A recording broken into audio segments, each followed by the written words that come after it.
अब तक आपने देखा कि पढ़ाई में होनहार, अपने सपनों को सबसे ज्यादा तवज्जो देने वाली शालिनी की शादी क्षितिज के साथ हो गई थी। माता पिता के घर से विदा होने के बाद अब शालिनी अपने ससुराल पहुंच गई थी। ससुराल में आने के बाद सास मैथिली को नई नवेली बहू का घर की जिम्मेदारियों से ज्यादा अपने ऑफिस को महत्व देना खटकने लगा था। इसलिए उसने बहू का आत्मविश्वास तोड़ने के लिए एक खतरनाक रणनीति बनाकर तैयार कर ली थी। वो घर के सारे काम एक एक करके बहू के ऊपर सौंपती जा रही थी, जिसके कारण ऑफिस के साथ साथ घर की जिम्मेदारियां निभाते हुए बहू शालिनी चलती फिरती रोबोट बनकर रह गई थी। अब आगे। शालिनी बेटा, कोशिश करके कुछ दिन के लिए घर आ जाना। कितने दिन हो गए तुझे घर आए? अरे तू तो ऐसे विदा हो गई कि अपने मायके की तरफ मुड़कर भी नहीं देखती। क्या करूं मां, आपको पता है ना, ऑफिस घर सबकी जिम्मेदारियों के बीच में मायके आने का समय कहाँ मिल पाता है। बेटा तू भी तो इंसान है ना, आराम की जरूरत किसे नहीं होती। घर आ जा, कुछ दिन यहाँ आराम कर लेना, थोड़ी ताजगी आ जाएगी। क्या बताऊं माँ, ऑफिस से 2-4 दिन की छुट्टी ले भी लूं तो घर की जिम्मेदारी कहाँ पीछा छोड़ने वाली है। और फिर वैसे भी किसी न किसी वजह से घर के कामों के लिए ऑफिस से छुट्टी मुझे लेनी पड़ ही जाती है। अब ऑफिस में भी छुट्टी के लिए किस मुंह से कहूं, समझ में नहीं आता। 2-4 दिन की छुट्टियों में माँ के लिए समय निकालूं या ससुराल के छूटे हुए काम निपटाऊं।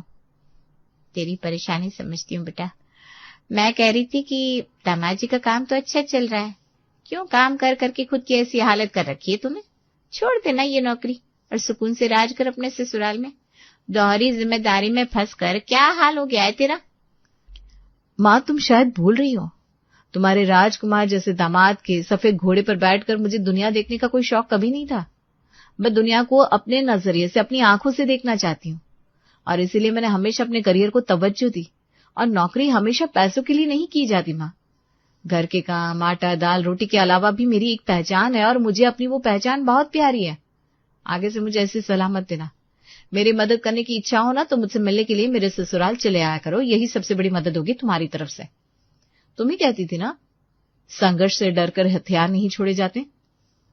मुझे बहुत गर्व होता है तेरी बातें सुनकर। आजकल की लड़कियां जहां जरा से काम से डर कर हाय तौबा मचाने लगती है, तो कितना कुछ एक साथ संभाल रही है। हाँ, लेकिन तेरी सास से एक शिकायत भी है। क्या अपनी नौकरी करने वाली बहू के लिए थोड़ा सा भी सहयोग नहीं कर सकती वो? उन्होंने तो पूरे घर की जिम्मेदारी तेरे ऊपर छोड़ दी, जैसे वो चाहती नहीं कि तू नौकरी करे। बेटा मिलजुल कर ही तो घर चलाते हैं ना। मैं उनकी सोच नहीं बदल सकती माँ, बस मुझे अपनी तरफ से कोई कमी नहीं छोड़नी। और घर तो मेरा ही है, किसी से शिकायत क्या करूं। धीरे धीरे समय गुजर रहा था। शालिनी अब एक बेटे की माँ बन गई थी। जिम्मेदारियां गुजरते समय के साथ बढ़ती जा रही थी। अभी तक उसे सिर्फ एक पत्नी और बहू होने के मापदंड पर नापा जा रहा था, लेकिन अब तो माँ होने के मापदंडों पर भी उसे खरा उतरना था।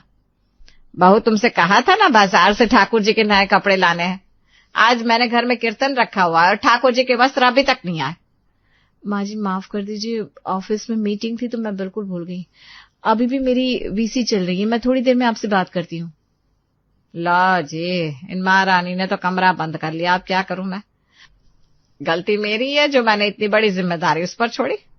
बताओ, अब क्या बिना वस्त्र बदले कीर्तन होगा? अरे मैथिली, क्या हुआ? सारी तैयारी हो गई कि नहीं? मैंने सोचा चलकर तेरा हाथ बटा दूं। अरे चित्रा, अब क्या बताऊं, क्या तैयारी होगी? मैंने तो पहले ही कहा था बहू से समय से सब तैयारी कर देना, लेकिन उसने तो जैसे कसम खा रखी है, कोई काम कभी टाइम पर नहीं कर सकती। शादी को इतने साल हो गए, लेकिन मजाल है जिसको एक भी काम करने का तरीका आया हो। बुरा मत मानना मैथिली, लेकिन सच बात तो ये है कि ये नौकरी वाली बहुएं घर के कामों को जरूरी समझती नहीं। बताओ, तेरे घर में कीर्तन है ना, अभी तक प्रसाद बनाया ना तैयारी हुई। अगर यही कीर्तन मेरे घर होता तो मेरी बहुओं ने दोपहर में ही सारा काम निपटा दिया होता, सबकी चाय नाश्ते बन गए होते सो अलग। देख, इसीलिए मुझे तो इन बहुओं का इस तरह घर छोड़कर काम पर जाना कतई पसंद नहीं। भाई, पहली जिम्मेदारी बहू की होती है ससुराल वालों की देखभाल करना, सबको खुश रखना, घर के काम समय से निपटाना। लेकिन देख रही हूँ तेरी बहू को तो घर और उसके कामों से कोई मतलब ही नहीं। अभी आधे घंटे में मंडली की सारी औरतें आ जाएंगी। ड्राइंग रूम में डस्टिंग तक नहीं हुई। तुझे अपना समझकर कह रही हूँ, कम से कम आज के दिन घर की साफ सफाई ठीक से करवा लेती। अब क्या करें, हमारी किस्मत ही खराब है।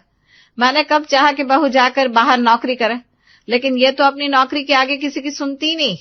मैंने घर के सारे काम इस पर डाल दिए कि आज नहीं तो कल ये घबरा कर नौकरी छोड़ेगी, लेकिन इस पर कोई असर ही नहीं हो रहा। ऊपर से मेरा बेटा, वो भी इसकी हाँ में हाँ मिलाता है।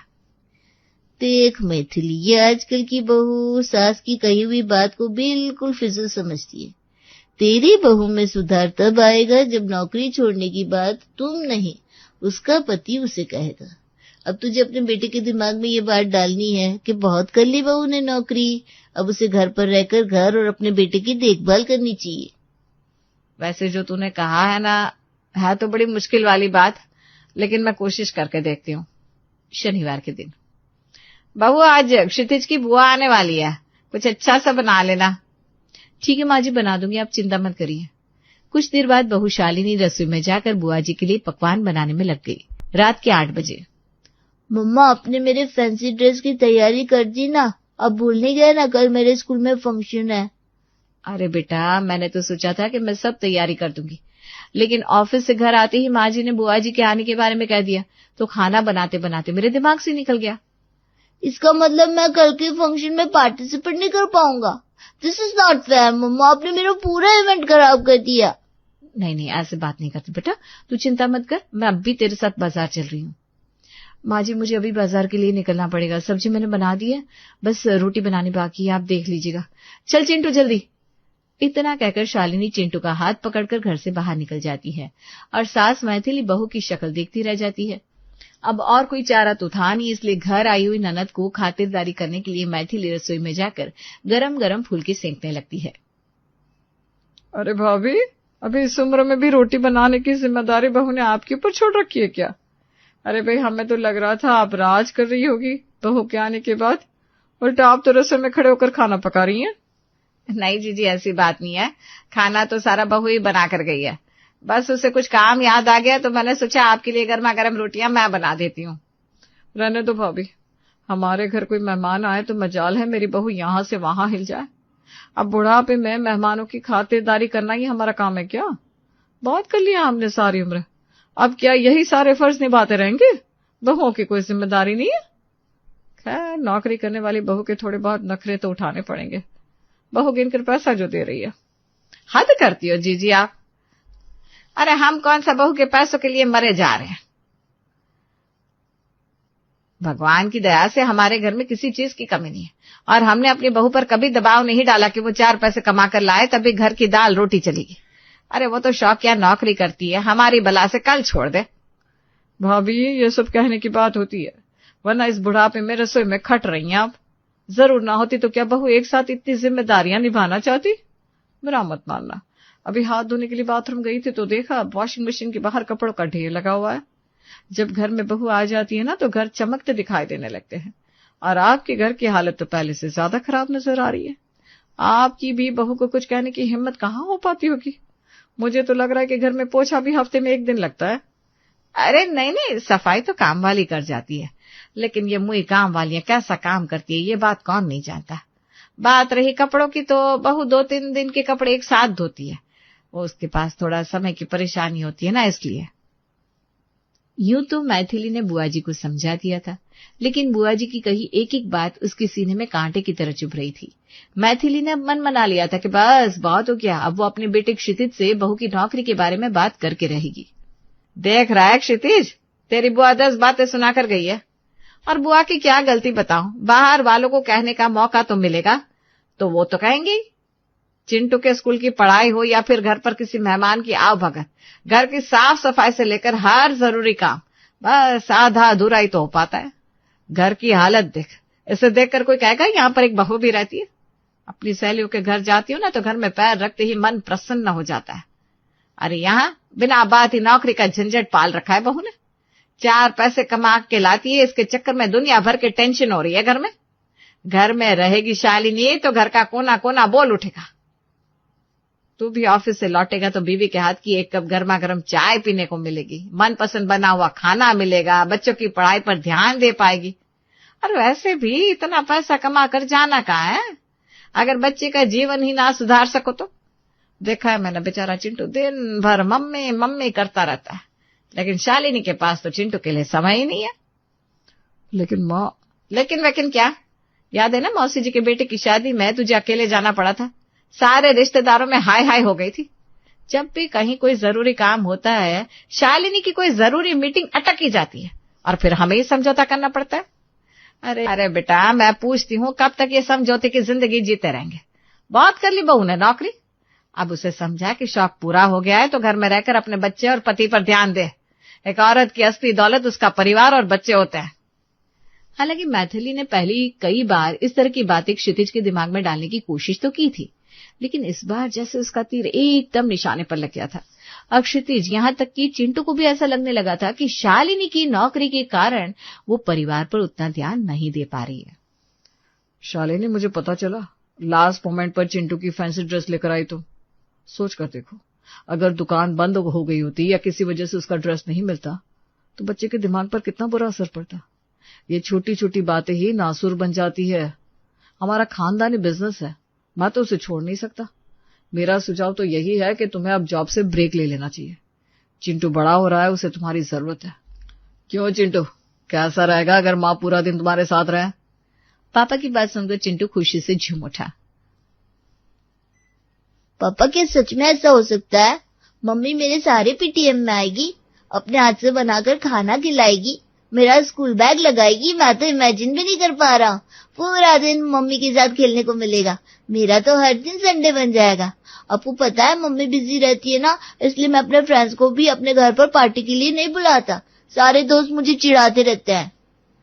शालिनी अभी तक तो ये सारी बातें हल्के में ले रही थी, लेकिन जब लगातार पति और बेटे चिंटू की तरफ से शालिनी के ऊपर एक ही बात के लिए दबाव पड़ने लगा तो वो परेशान हो गई। अरे यार, थक गया हूँ तुम्हारा बिजी शेड्यूल सुन सुनकर। क्या कभी ऐसा दिन आ सकता है जब तुम्हारे लिए हमारे काम सबसे ज्यादा इंपॉर्टेंट हो? तुम्हारा ऑफिस, तुम्हारा बॉस, तुम्हारी मीटिंग्स, बस हर समय वही चलता रहता है तुम्हारे दिमाग में। हमारी बात की तो कोई वैल्यू नहीं है। क्या हुआ है क्षितिज? मैंने तुम्हें बताया था ना, मुझे क्लाइंट से मिलने के लिए जाना है। मुझे आज अपनी व्हाइट शर्ट चाहिए थी और तुमने पिछले एक हफ्ते से उसे वॉशिंग मशीन में डालकर छोड़ा हुआ है। अरे यार, कम से कम कपड़े तो रोज के धो दिया करो। पूरे एक हफ्ते से कपड़े नहीं धुले, हद होती है। ठीक है, मैं भी थक गई हूँ सबकी शिकायतें सुन सुनकर। अगर आप लोग यही चाहते हो ना कि मैं सिर्फ आप लोगों के ऊपर ध्यान दूं तो ठीक है, मैं नौकरी छोड़ने के लिए तैयार हूँ। मैं भी रबड़ की तरह खींचते खींचते परेशान हो चुकी हूँ। जैसा कि शालिनी ने कहा, वाकई अब घर में तीनों टाइम ताजा सबकी पसंद का खाना बनने लगा था। बाकी हाउसवाइफ की तरह शालिनी ने घर का कोना कोना चमका दिया था। घर की ड्राइंग रूम में जैसे जान सी आ गई थी। रसोई भी पहले से ज्यादा साफ रहने लगी थी। सबको धुलकर प्रेस किए हुए कपड़े पहनने को मिल रहे थे। शालिनी चिंटू को रोज शाम को पार्क में खेलने के लिए ले जाती। सब कुछ बिल्कुल वैसा ही चल रहा था जैसे सब लोग चाहते थे, लेकिन फिर भी कुछ ऐसा था जो बदल गया था, और वो थी शालिनी के चेहरे की चमक। शालिनी, क्या हम लोगों के लिए खाना बनाकर, चिंटू का ख्याल रखकर तुम खुश नहीं हो? तुमसे ऐसा किसने कहा? ये सब काम तो मैं पहले भी करती थी ना, इसमें नया क्या है? हाँ, बस जितना समय मिलता था उसी के अकॉर्डिंग कर पाती थी। ये बात तो तुम भी जानते हो। पिछले इतने सालों में मैंने सबकी पसंद नापसंद का ख्याल रखने की अपनी तरफ से पूरी कोशिश की है। मैं मानती हूँ कई बार मुझसे बहुत कुछ छूट गया, कुछ गलतियां हुई, लेकिन ये सब मैंने जानबूझकर नहीं किया। चाहे मैं कितनी भी बिजी रही, लेकिन कभी माँ जी को घर पर किसी मेहमान को बुलाने से मना नहीं किया। उनकी किटी पार्टी के लिए जितना मुझसे बनता था मैंने हमेशा हेल्प करने की कोशिश की। मैं चाहती तो घर की आधी जिम्मेदारियां तुम्हारे ऊपर छोड़ सकती थी, लेकिन मैंने सब कुछ निभाया। वो अलग बात है कि आप सबको मुझसे बहुत शिकायत है, लेकिन मेरे प्रयासों में कभी कोई कमी नहीं थी। क्या हुआ पापा? मम्मा इतनी सैड क्यों लग रही है? आपका झगड़ा हुआ क्या? नहीं बेटा, मैंने कब मम्मा से झगड़ा किया, वो बस ऐसे ही उदास थी। हाँ पापा, मम्मा आजकल बहुत सैड रहती है, पहले की तरह हंसती भी नहीं है। मेरा होमवर्क टाइम पर करवा देती है, लेकिन पहले की तरह मेरे साथ हंसती खेलती नहीं है। पता नहीं कहाँ गुम रहती है। चिंटू सही कह रहा है। पहले ऑफिस से थक कर भी आती थी ना तो 10 मिनट मेरे पास बैठकर पूरे दिन के मेरे हालचाल जरूर लेती थी। मेरा सुख दुख पूछती थी, मेरे सहेलियों के किस्से सुनती थी। अब पूरा पूरा दिन मेरे साथ घर में रहती है, लेकिन जैसे उसकी जुबान पर ताला लग गया है। मैं ये नहीं कह रही कि वो अपना फर्ज नहीं निभा रही, वो घर के सारे काम करती है, काम वाली को भी हटा दिया है। वो घर को मेरी उम्मीद से भी ज्यादा अच्छी तरह संभाल रही है, लेकिन अब वो मेरी शालिनी नहीं रही। जैसे शालिनी कहीं गुमसी हो गई है। इसका मतलब जो मैं महसूस कर रहा हूं वो आप सब भी महसूस कर पा रहे हो। अभी तक तो मुझे यही लग रहा था कि शायद शालिनी मुझसे किसी बात से नाराज है। पहले चाहे वो जितना भी थकी रहती थी, रात में थोड़ी देर दिल खोलकर मुझसे बातें करती थी, उसके बाद हम सोने जाते थे। उसने रात में मुझे कॉफी पीने की आदत लगाई ताकि कॉफी पीने के बहाने थोड़ी देर हम दोनों सुकून से साथ में बैठ सके। आजकल कॉफी तो समय से मेरे टेबल पर आ जाती है, लेकिन उसकी बातें खत्म सी हो गई है। जब पूछता हूं तो कहती है, रोज रोज नई बातें कहां से लाऊं? क्यों भाई, तुम लोगों को कब से बहू की चिंता होने लगी? और मैथिली तुम तो पिछले 6 सालों से इसी जुगत में लगी हो कि कैसे करके बहू की नौकरी छुड़वा दी जाए। अब जब बहू ने नौकरी छोड़ दी, वो अपना पूरा ध्यान घर परिवार में लगा रही है, तो अभी भी तुम लोगों की परेशानियां खत्म होने का नाम नहीं ले रही। कैसी बात करते हैं जी, मैं बहू की दुश्मन थोड़ी ना हूं। मैं तो बस ये चाहती थी कि बहू घर के लिए अपनी जिम्मेदारियों को समझे और बहू होने का फर्ज निभाए। और फिर हमें पैसों की कोई जरूरत भी तो नहीं है जिसके लिए बहू को दिन रात ऑफिस में खटना पड़े। गलती तुम्हारी नहीं है माँ, गलती मेरी है। मैं उसका पति हूं, मुझे अपनी पत्नी के दिल की बात को समझना चाहिए था। उसके लिए पैसा तो कभी जरूरी था ही नहीं, और ना वो कभी संघर्षों से घबराई। चिंटू जब 6 महीने का था ना, तो रात रात भर चिंटू के साथ जागती थी। उसके बाद भी सवेरे तैयार होकर ऑफिस के लिए निकल जाती थी। अपनी परेशानियों का रोना उसने तब भी कभी नहीं रोया मेरे आगे। एक महत्वाकांक्षी लड़की से उसकी पहचान छीन ली है हमने। उससे उसकी खुशी अलग करके हम अब उसकी मुस्कान ढूंढ रहे हैं। एक नहीं, बहुत सारी गलतियां हुई है मुझसे। और माँ, तुम भी घर की सारी जिम्मेदारियों का ठीकरा बस बहू के सर पर फोड़ती रही। जैसे मैं नौकरी कर रहा था, वो भी तो नौकरी कर रही थी। अगर 2-4 जिम्मेदारियां उसकी जगह मुझे दे दी होती तो शायद आज इस दिन की नौबत नहीं आती। मेरे भी हाथ पांव कोई जाम तो हुए नहीं थे, 2-4 काम मैं भी कर सकती थी, लेकिन मुझे बिना सास होने की ठसक चढ़ गई थी। तुम सब मदद तो कर ही सकते थे, लेकिन उन सब के अलावा सबसे जरूरी बात यह है कि अगर घर की बहू, पत्नी या माँ घर और बाहर की दोहरी जिम्मेदारी निभा रही है, तो शिकायत करने से पहले उसे समझने की जरूरत है। समय तो उसके पास भी सीमित ही है ना। हो सकता है हफ्ते में एक ही दिन वो तुम्हारी पसंद का खाना बना पा रही हो या घर शीशे की तरह ना चमक रहा हो, लेकिन फिर भी उसकी मेहनत को नकारा तो नहीं जा सकता। और सबसे बड़ी बात, शालिनी की खुशी के आगे अगर हमें थोड़ा बहुत समझौता करना भी पड़े तो उसमें कोई बुराई नहीं है। खुद को बदलने की जरूरत हमें है, शालिनी को नहीं। पूरे परिवार को शालिनी की खुशियों की चाबी मिल गई थी। हर नौकरी सिर्फ पैसे के लिए नहीं होती, कुछ काम हम आत्म संतुष्टि के लिए भी करते हैं, और अपनी पहचान बनाना हर इंसान का अधिकार है। क्या आप हमारी इस कहानी से ताल्लुक रखते हैं? अपने कमेंट हमें जरूर बताइए।